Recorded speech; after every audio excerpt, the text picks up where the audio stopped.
Assalamualaikum warahmatullahi wabarakatuh. Di sini saya akan mempresentasikan hasil video kami untuk memenuhi tugas ujian tengah semester mata kuliah manajemen risiko dengan dosen pengampu Bapak Purwanto. Sebelumnya, perkenalkan, nama saya Windy Afrialung, NIM 1120111092, kelas MA 20B5, Prodi Manajemen, Fakultas Ekonomi dan Bisnis, Universitas Pelita Bangsa. Untuk poin pertama, ada definisi risiko berdasarkan ISO 31000 tahun 2018. Pengertiannya, manajemen risiko menurut ISO 31000 tahun 2018 merupakan standar versi terbaru dari proses yang sudah dimodifikasi oleh International Organization for Standardization atau yang disebut ISO.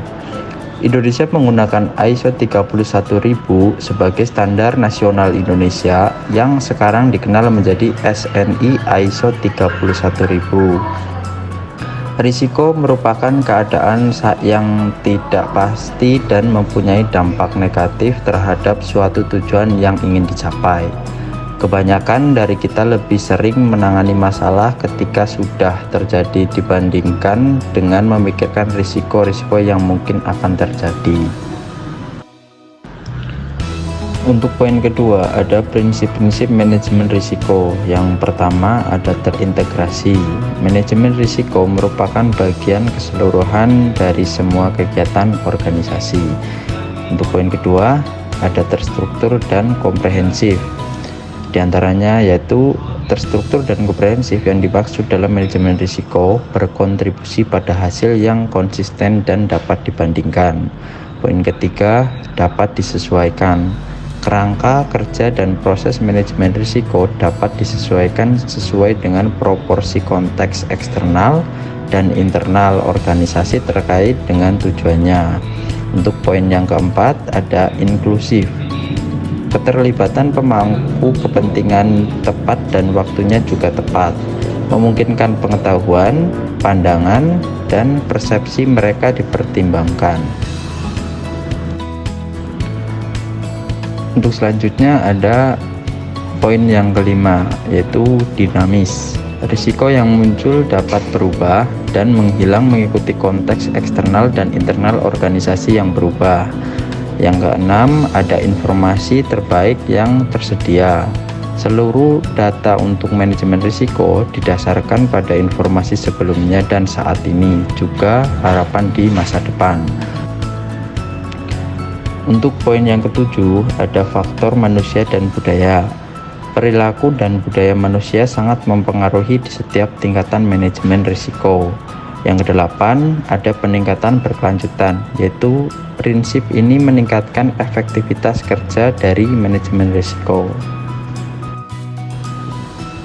Untuk yang ketiga, yaitu ada kerangka kerja manajemen risiko. Kerangka kerja manajemen risiko diartikan sebagai seperangkat komponen yang menyediakan landasan atau fondasi pengaturan dalam merancang, mengimplementasikan, mengevaluasi, dan melakukan perbaikan secara terintegrasi dengan dasar kepemimpinan dan komitmen yang kuat.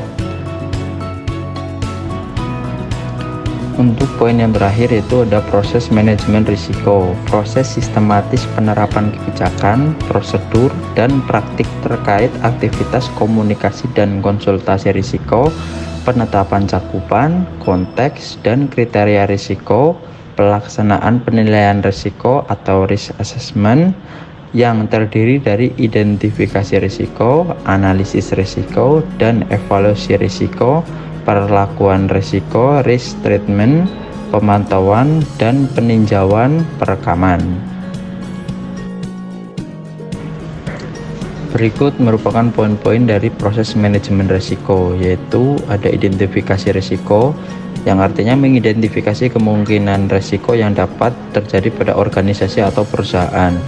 Ya, B. Analisis risiko, memahami hubungan antara risiko dengan berbagai faktor yang ada dalam organisasi.